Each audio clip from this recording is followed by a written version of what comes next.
우리 주님께서 말씀하신 8가지의 복, 즉 8복 중에 오늘은 5번째 복인 긍휼히 여기는 자가 받는 복에 대해서 말씀을 나누겠습니다. 이 긍휼이라는 말은 요즘 잘 사용하지 않는 단어입니다. 기독교인들은 성경에 긍휼이라는 말이 나오기 때문에 생소하지는 않습니다만 일반적으로 이 긍휼이라는 단어는 이미 고어같이 옛말이 되고 말았습니다. 국어사전에 보면은 긍휼이 뭐냐? 불쌍히 여겨서 돌보아 줌 이렇게 되어 있습니다. 그러나 성경에서 이 긍휼이라는 단어 엘레오스는 단순히 불쌍히 여기는 어떤 동정심을 의미하는 게 아닙니다. 성경은 하나님을 가리켜서 긍휼에 풍성하신 하나님이라고 말씀하고 있습니다. 그러나 이 말은 불쌍히 여김으로 번역되기도 하고 또 자비하심으로 민망히 여기심으로 또 인자하심으로 번역이 되기도 합니다. 특히 하나님의 용서하심, 사람이 사람을 용서하는 그런 용서가 아니라 하나님이 인간을 용서하심의 의미가 강한 표현입니다. 그런데 인간관계를 넘어선 신적 차원의 사랑, 즉 단순히 불쌍히 여기는 정도를 넘어선 깊은 하나님의 사랑을 표현하고 있는 그런 말입니다. 오늘 말씀해 보니까 긍휼히 여기는 자가 복이 있는데 그들이 긍휼히 여김을 받을 것이라 이렇게 말씀하고 있습니다. 그런데 이 말씀이 아주 중요한 이유가 뭔가 하면 내가 하나님께 긍휼의 은혜를 받는 비결이기 때문에 중요한 거예요. 우리가 하나님께 긍휼히 여김을 받지 않는다면 어떻게 될까요? 끔찍합니다. 끔찍합니다. 만약에 그렇다면요. 우리가 하나님으로부터 받는 모든 사랑은 따지고 보면 다 긍휼의 사랑입니다. 이 하나님의 긍휼히 여겨주심, 이 자비와 인자와 사랑과 불쌍히 여겨주시는 이 하나님의 마음을, 그 사랑을 우리 인간의 언어로 어떻게 표현할 길이 없습니다. 그래서 그래도 조금 인간적으로 이해가 되는 그런 부분이 있다고 한다면 부모가 자기 자식을 불쌍히 여기는 마음, 조금 설명이 될 수 있을 거예요. 사람이 누구에게 가장 못되게 구는지 아십니까? 참 이상합니다. 사람이 아주 악한 사람이 아닌 다음에는요, 다른 사람에게는 예의를 갖추고 신뢰를 범하지 않으려고 애를 씁니다. 그런데 자기 부모에게는 그렇지 않아요. 참 이상하죠. 버릇도 없고 아주 뻔히 자기가 할 잘못한 일을 두고도 자기가 화를 내고 틱틱거립니다. 주고 모든 것 다 내어주었는데도 불구하고 뻔뻔스럽게 또 내어들어가고 나를 위해서 해준 일이 뭐냐고 대듭니다. 그럼 죄송한 마음 하나도 가지지 않아요. 이 철면피 같은 이 태도, 이 부모에게만 가능한 일입니다. 그런데 왜 이게 가능하냐 이 말이에요. 사실 이 세상에서 가장 가까운 사이는요, 부부 사이입니다. 부부 사이가 가장 가까운 사이입니다. 부모와 자식 간에는요, 촌수가 있습니다. 일촌입니다. 그런데 부부 간에는 촌수가 없습니다. 성경의 이를 딱 증명하는 게 뭐냐? 한 몸이다. 한 몸이다. 그만큼 가까운 사이입니다. 그런데 한 몸이라고 일컫는 부부도 말 한마디에 마음이 상해가지고 상처를 깊이 받고는 그게 문제가 돼서 심각한 결과를 낳는 경우가 허다하지 않습니까? 그런데 자식은 부모에게 별소리 다 합니다. 어떤 사람은 정말 부모 가슴에 대못을 박는 거야. 아주 짐승도 못할 소리를 그냥 부모에게 해대는 거예요. 근데 부모는 참 이상하지요. 이 못된 놈. 그래, 넌 내 자식이 아니다. 이렇게 마음을 땅 벗고 못된 놈 같으니라고 내가 너 안 낳은 셈 치지 뭐. 이런 마음을 들 때가 있죠. 그런데 그 자식 눈물 찍찍 흘리는 거 보면 그 독한 마음은 어디로 가버렸는지 눈 녹듯이 사라져버리고 그냥 불쌍한 마음이 확 듭니다. 그래서 그거 잊어버려요. 모진 소리 했는데도 불구하고 그거 다 잊어버려요. 애기 엄마들 보세요. 막 별난 애들 있잖아요. 예? 힘 떠들어대고 이것 깨고 저거 부수고 아주 많은 사람들의 인상을 찌푸리게 하는 그런 애들 있잖아요. 그래서 말은 안 하지만 사람들이 저놈의 자식도 아닙니다. 저 새끼 저거 딱 해가지고 저거 왜 저렇게 못됐어. 엄마라는 건 저거 왜 저렇게 가만히 있는 거야. 어? 그냥 몇 대만 야무지게 때리면 버릇 고칠 텐데 진짜 엄마가 더하네. 아이고. 이런 생각들 하거든요. 그런데 그 못된 자식이 다른 애한테 얻어맞았어요. 그때 옆에서 뭐라 그럽니까? 아이고 쌤통이다. 좀 더 세게 맞아야 되는데 저놈의 자식 저거. 참 못됐다. 참 못됐다. 말은 하지만 다 그렇게 하는 거예요. 더 맞았으면 좋겠다. 그런데 이게 또 울면서 우는 것도 지저분하게 웁니다. 눈물만 흘리면 될 텐데 코는 왜 그렇게 더럽게 흘리는지만 아이고 그냥 만정이 떨어지는 거예요. 그런데 그 엄마는 그 아이를 끌어안고 왜 누가 그랬냐 우리 예쁜 왕자님을 누가 이렇게 울렸어 이러면서 볼을 부비면서 그 더러운 코를 손으로 훑어내면서 그냥 끌어안고 그냥 왜요? 그 왜 안 더러울까요? 이게 엄마의 자식에 대한 긍휼히 여기는 그 사랑이기 때문에 그런 거예요. 남들은 다 보기 싫다고 해도 다 미워하고 한 대 더 쥐어박았으면 좋겠다고 해도 그 엄마는 그 자식 눈물 흘리는 걸 보면요 그냥 불쌍한 마음이 확 드는 거예요. 이 불쌍한 마음이요 모든 것을 다 덮어버리는 거예요. 잘못했다는 것, 못된 짓을 했다는 것, 뭐 맞을 짓을 했다는 것 이거는 아무 문제가 안 되는 거예요.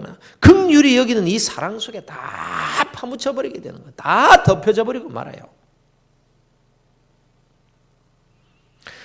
바로 이 부모의 자식에 대한 불쌍히 여기는 마음, 이 마음이 하나님의 긍휼하심의 사랑을 조금이나마 보여진다고 하겠습니다.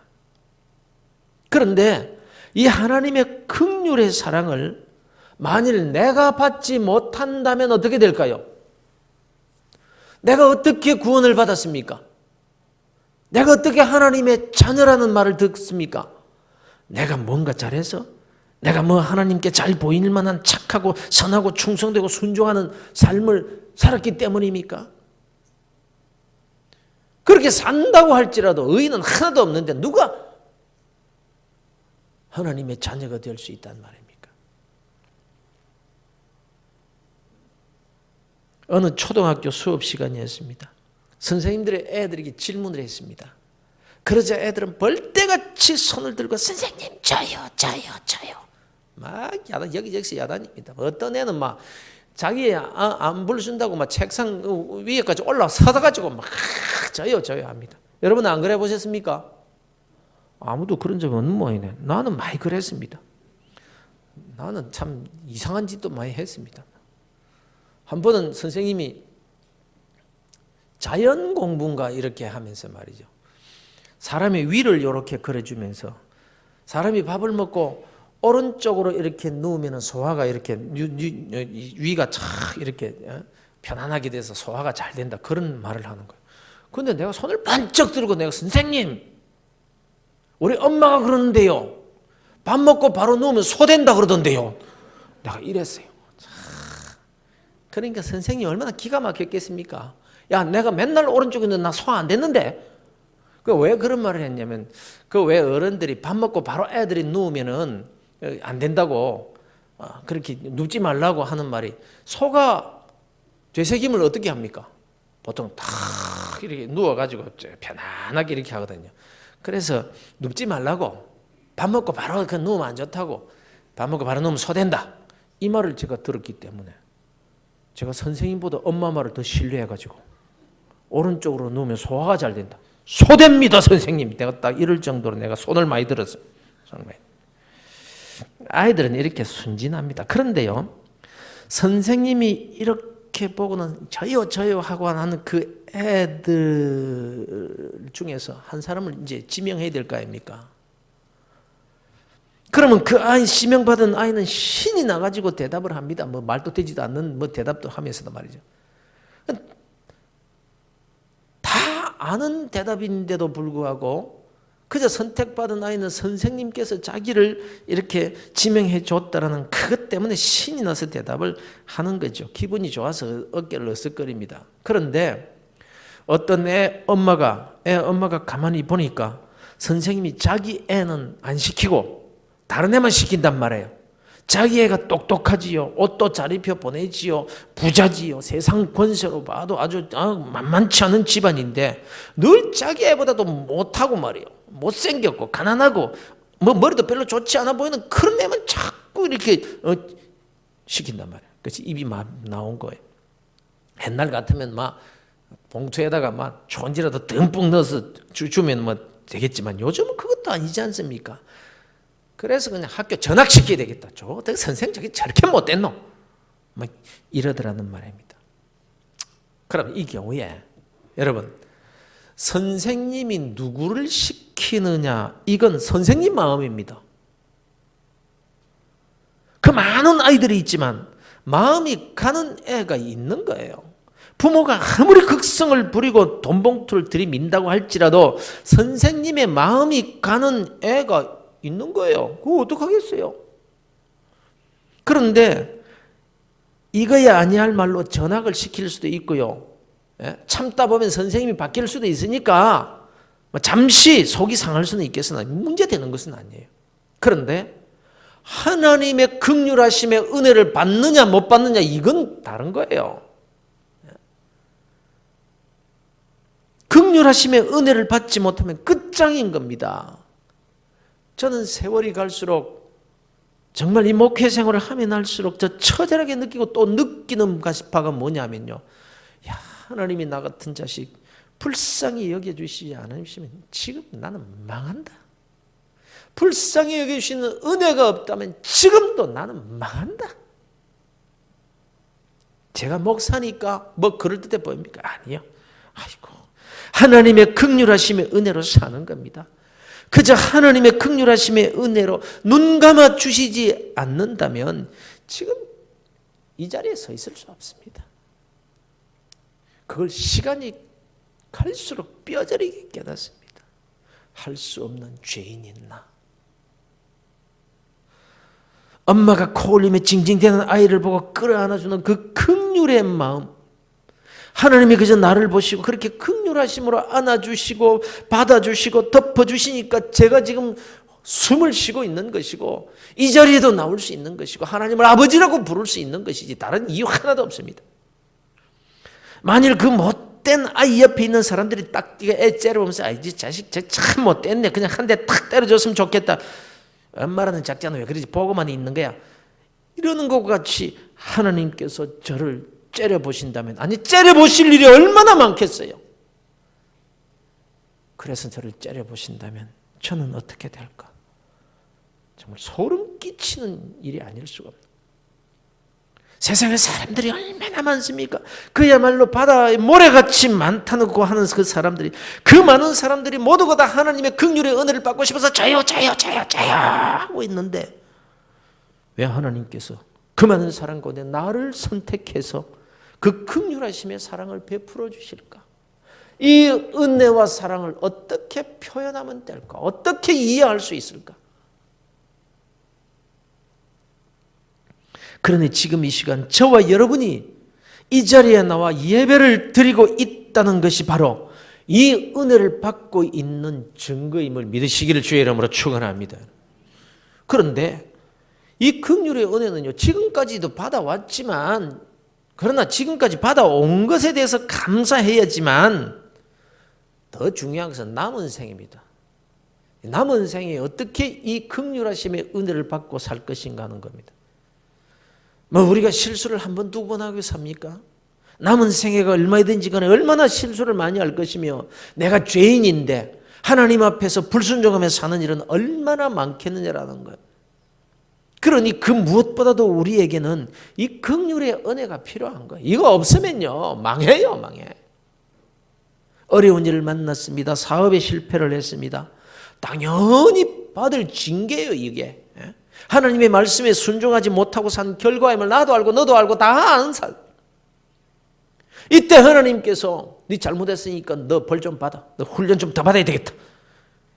이러셔야 마땅한 일임에도 불구하고 내가 불순종하고 말씀을 떠나서 산 결과라서 받아야 하는 징계를 받고 있음이 분명함에도 불구하고 만일 하나님께서 나를 딱 보실 때 그만 불쌍한 마음, 긍휼히 여기시는 마음이 확 드신다면 그 징계의 훈련, 그 벌 받는 일 그냥 넘어갈 수도 있잖아요. 넘겨주실 수 있잖아요. 그냥 그 자리에서 용서해 주실 수 있잖아요. 금방 받을 수 있는 그런 은혜일 수도 있잖아요.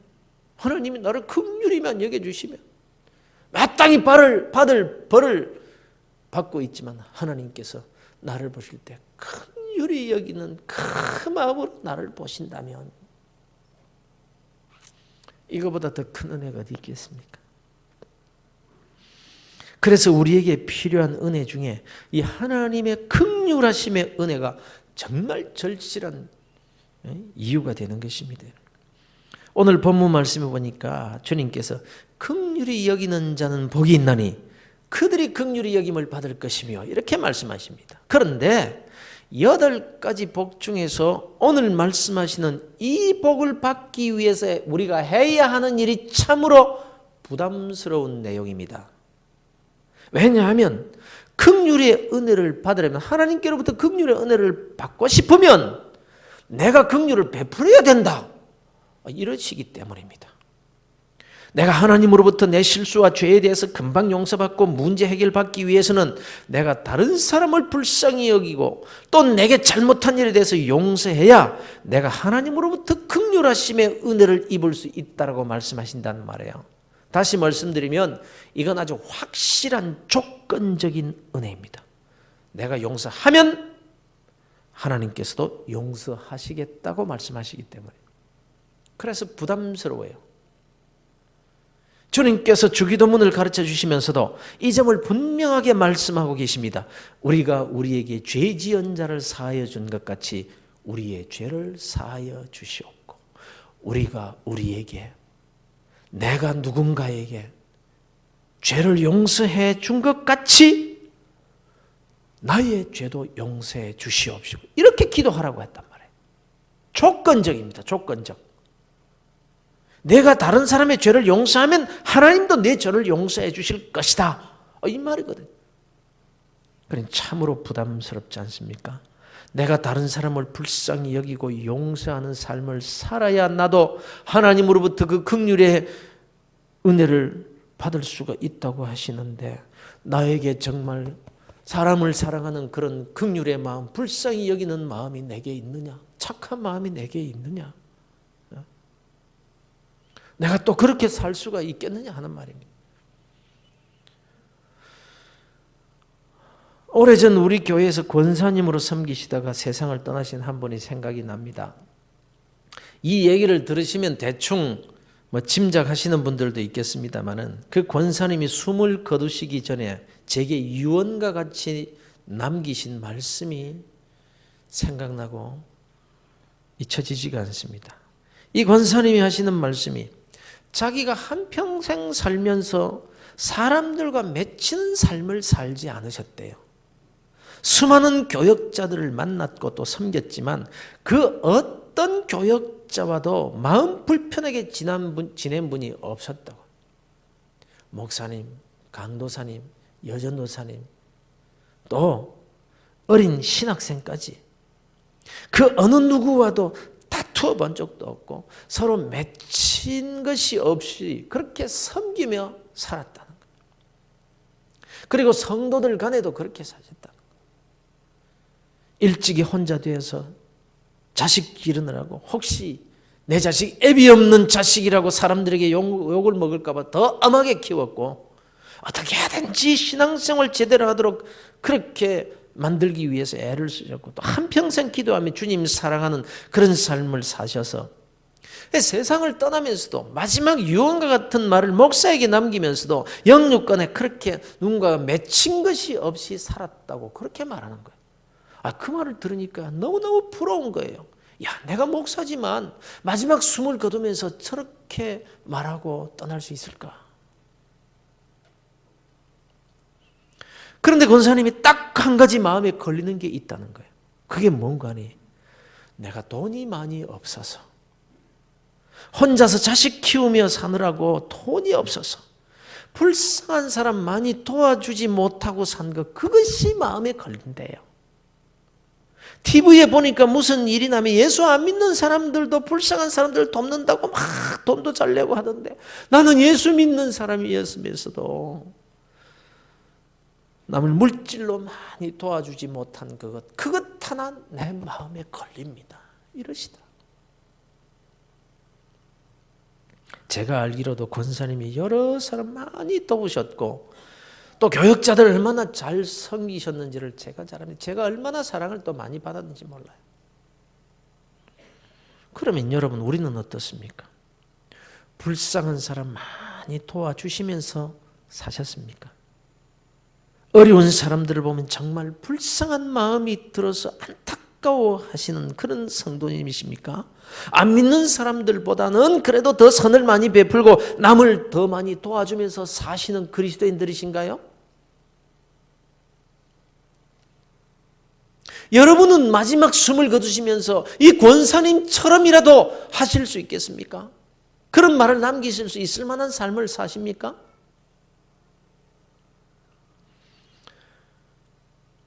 적어도 저 불신자들보다는 내게 잘못한 사람에게 용서를 더 잘하고 사는 그런 그리스도인은 되어야 되겠는데,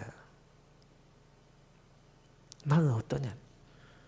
교회에서 어려운 학생들 내 자식 생각해서라도 도와주시고 장학 헌금하자라고 할 때 그들을 불쌍히 여기는 마음으로 정말 성심껏 최선을 다해서 헌금이라도 하셨나요?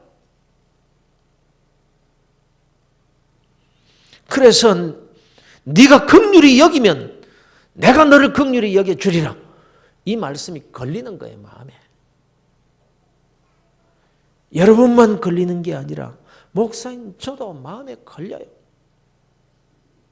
날마다 주기도문으로 기도를 하면서도 용서하지 못하는 마음, 미워하는 마음, 멀리하려는 마음이 없으시냐 하는 말씀입니다. 우리가 우리에게 죄 지은 자를 사하여 준 것 같이 우리 죄를 사하여 주시옵고, 이 기도 해놓고도 마음이 걸려요. 이렇게 따진다면 우리는 하나님으로부터 긍휼하심의 은혜를 도무지 받을 수가 없습니다. 조건이 안 맞아요. 그럼에도 불구하고 하나님은 이 조건과 상관없이 이미 처음부터 긍휼하심으로 우리를 택하여 주셨고 부르셨고 구원해 주셨고 여기까지 인도하신 하나님이시라는 겁니다. 그런 거로 이제 와서 우리에게 주시는 긍휼의 은혜를 멈추시고 취소하시고 조건을 따라서 은혜를 베푸심, 우리가 조건을 충족하지 못했으니까 이제 중단이다, 하나님께서 이렇게 하시겠느냐는 말씀입니다. 사실 우리가 긍휼히 여기는 삶을 살지 못하고 용서하는 삶을 살지 못한다고 할지라도 하나님은 우리에 대한 긍휼을 절대로 포기하시지 않습니다. 왜냐하면 처음부터 우리가 이 조건을 채우지도 못했고 우리가 누군가를 긍휼히 여겼기 때문에 하나님께서 우리를 긍휼히 여기셔서 예수 믿게 하시고 이 자리에 나오게 하신 것이 아니기 때문입니다. 처음부터 그 조건과 상관없이, 아무 조건 없이 하나님은 우리를 택해서, 야곱을 택하시되 그렇게 택하셔서 하나님의 자녀 삼아주셨거든요. 그런데 이제 와서 조건이 안 맞으니까 너 긍휼의 은혜 취소하라, 더 이상 내가 못 주겠다, 하나님이 이러시겠다는 말씀입니다. 그럼에도 불구하고 하나님이 이제 와서 왜 우리에게 조건부로 긍휼의 은혜를 다시 제시하시고 있느냐 하는 말씀입니다. 이제 이런 삶을 살지 않으면 구원도 취소하고 죄를 제대로 갚으시고 용서하지도 않고 그냥 벌을 내리시고 망하게 하시겠다는 뜻이 아니라면, 그렇다면 무슨 의미일까요? 여기에서 우리가 하나님의 마음을 잘 헤아려야 한다는 겁니다. 구약에 보면 안식일을 거룩하게 지키라, 안식일에 대한 규례가 나옵니다. 이 안식을 지키는 일을 두고 하나님께서 엄하게 말씀하시는 것이 뭔가 하면 안식일 날 일하면 죽이겠다라는 겁니다. 출애굽기 31장입니다. 엿새 동안은 일할 것이나 일곱째 날은 큰 안식일이니 여호와께 거룩한 것이라. 안식일에 일하는 자는 누구든지 반드시 죽일지니라. 이렇게 강하게 말씀하고 있습니다. 반드시 죽일지니라. 그런데 역사상 안식일 날 일했다고 죽은 사람이 있습니까? 하나님이 안식일 날 일하는 사람을 죽이셨습니까? 없습니다. 그럼 이게 무슨 의미입니까? 하나님은요, 인격적인 하나님이죠. 우리를 대하실 때 인격으로 대하시는 거예요. 하나님은 신격이 있고 인격도 있습니다. 우리는 인격밖에 없습니다. 그래서 하나님께서 신격으로 우리에게 말씀하시면 우리는 알아들을 수가 없습니다. 그래서 하나님은 우리에게 말씀하실 때 인격적으로 말씀하시는 거예요. 이 성경의 말씀은 인격적으로 기록된 하나님의 말씀인 거예요. 그럼 인격적으로 기록됐단 말이 무슨 말입니까? 우리가 사랑하는 아이에게 너 이 약속 안 지키면 매 10대 맞아, 이렇게 자식에게 약속했습니다. 그러면 그 약속 안 지켰다고 무조건 자식을 두들겨 팹니까? 한 대 때리고 끝내기도 하고 야단만 치고 때리지 않기도 합니다. 그러면 부모가 약속을 어겼기 때문에 이 부모가 악한 사람입니까? 우리가 이렇게 사랑으로 자식을 대하거든 하물며 하나님이시기는 말씀입니다. 다만 어겨도 괜찮네 이건 아니라는 겁니다. 하나님이 얼마나 안식일을 일하는 것을 싫어하시는지 죽이겠다고까지 말씀하셨을까? 그 마음을 알아야 돼요. 너 이거 잘못하면 10대 맞아. 너 쫓아낼 거야.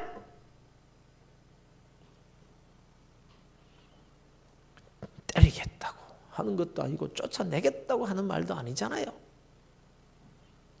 다만 죽이겠다고 말씀하실 정도로 싫어하신다는 것을 알아야 한다 이 말씀. 그렇다면 내가 긍휼의 은혜를 어떤 사람에게 베풀겠는가? 내게 긍휼의 은혜를 받고 싶으면 내가 너와 관계 있는 사람들에게 긍휼을 베풀어라. 그러면 내가 내게 긍휼을 베풀겠다라고 말씀하시는 하나님의 마음, 어떤 마음입니까? 내가 긍휼히 여기는 삶을 살지 않으면 넌 끝이다. 나한테 긍휼의 여김을 다시는 받을 생각도 하지 말아라. 이게 아니잖아요. 그런 거로 긍휼히 여기지 않으면 나도 너를 긍휼히 여기지 않겠다는 데 강조점이 있는 것이 아니라 내가 긍휼히 여기는 삶을 살면 내가 네게 더 큰 긍휼의 은혜를 베풀어 주마. 여기에 강조점이 있는 거예요. 우리가 다 이미 하나님의 긍휼하심의 은혜 가운데 택하심과 부르심을 받아서 지금 하나님의 자녀가 되어 이 거룩한 자리에 나와 있지 않습니까? 모든 그리스도인들이 다 이 긍휼하심의 은혜를 받고 있는데 그런 그리스도인들을 두고 내가 네게 긍휼의 은혜를 베풀어 주겠다라고 하신다면 이 긍휼은 무슨 긍휼이냐 말이에요. 우리가 긍휼의 은혜를 다른 사람이 베풀지 않았는데도 하나님께서 우리에게 긍휼의 은혜를 이미 주고 받고 있는데 만일 내가 다른 사람에게 긍휼히 여기는 그 은혜를 네가 베푼다면은 내가 네게 은혜를 베풀어 주겠다라고 할 때 그 은혜, 그 긍휼의 은혜는 어떤 은혜일까요? 긍휼 가운데서도 더 크고 더 풍성한 긍휼의 은혜가 아니겠느냐 말이에요. 이 은혜야말로 보너스 은혜라고 해도 괜찮지 않겠습니까? 네가 지금까지 그런 삶을 못 살았어도 내가 너를 긍휼히 여겼지만 이제 만일 내가 긍휼히 여기는 삶을 살면 내가 너를 특별히 더 긍휼히 여겨주겠다. 이 말씀의 의미를 이해하실 수 있기를 바랍니다. 사랑하는 성도 여러분, 그러니 우리가 긍휼히 여기는 삶을 살 수만 있다면 이건 투자로 말하자면 이보다 더 확실하고 보장된 투자가 어디 있겠느냐 말이에요. 그러니 여러분, 우리 긍휼히 여기는 삶을 시작해 보십시다. 그저 누구든지 내게 오는 사람들을 사랑해버리고 실수한 자, 욕을 먹어도 싼 자 불쌍히 여기시기를 바랍니다. 어떤 면에서든지 어려워하는 자가 보이시면 작은 도움이라도 되어주시기 바랍니다. 마음 아파하는 자에게 위로의 말 한마디라도 건네십시오. 손 한번 잡아주셔야 돼요. 미운 짓 하는 사람이 있어도 그를 품어주십시오. 내가 잘못한 것 없어도 그냥 제 불차례입니다. 제가 속이 좁아서 그래요. 푸십시오. 사랑합니다. 이러면 하나님께서 나를 긍휼히 여겨주시겠대요. 그 긍휼하심의 은혜는 내가 누군가에게 베푼 그런 인간적인 은혜와는 비교도 할 수 없는 하늘의 위로를 받게 될 것이고 하나님께서 공급해 주시는 능력을 얻게 될 것이라는 말입니다. 내가 누군가의 허물을 덮어주고 감싸준 그 일에 대한 보상은 하나님께서 내 허물을 덮어주시는 그 보상이요. 내가 당연히 받아야 될 징벌 가운데서도 하나님께서 긍휼히 여겨주셔서 즉시 용서해 주시고 내가 마땅히 실패의 늪에서 오랫동안 헤매야 될 그런 상태에 있다고 할지라도 하나님의 긍휼하심의 은혜를 입으면 속히 회복시켜 주시는 은혜를 받을 것이고 그러니 내가 누군가를 긍휼히 여겨줘서 받는 그 보상은요. 투자에 비하면 이건 비교도 안 되는 그 보상인 거예요. 우리가 좀 더 주님의 마음으로 세상을 보면서 이웃을 볼 수 있었으면 좋겠습니다. 우리가 다 잘 아는 얘기입니다만 저는 수십 번을 듣고 또 읽어도 감동이 되고 또 담고 싶은 그런 얘기입니다. 라과디아에 대한 얘기입니다. 미국 뉴욕에 가면 유명한 공항이 있죠. 존 F 케네디 공항입니다. 우리가 뭐 대한항공이나 아시아나를 타고 뉴욕을 가면 거의가 다 이 케네디 공항에 내립니다.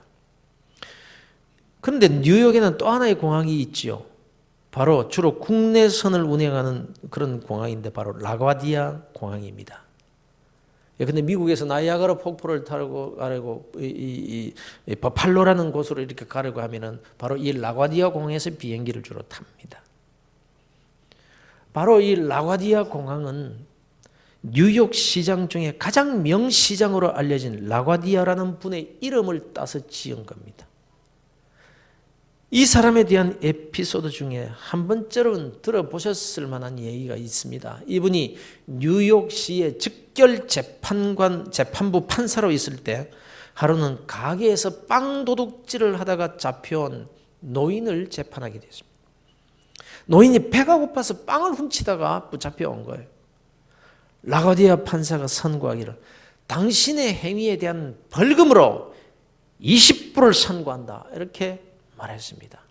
1불이 없어서 빵을 훔쳤는데 20불 벌금이라니요. 할아버지가 울상이 되어서 하나님 저를 불쌍히 여겨주세요. 이렇게 중얼거렸습니다.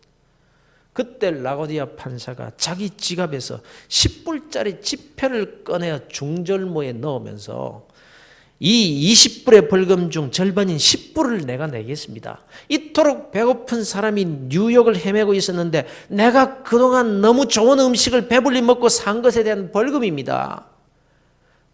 이 재판정에 계신 분들도 나처럼 너무 잘 먹은 데 대한 벌금을 내시고 싶은 분이 계시면 이 모자에 좀 넣어주시면 좋겠습니다. 모자를 돌렸어요.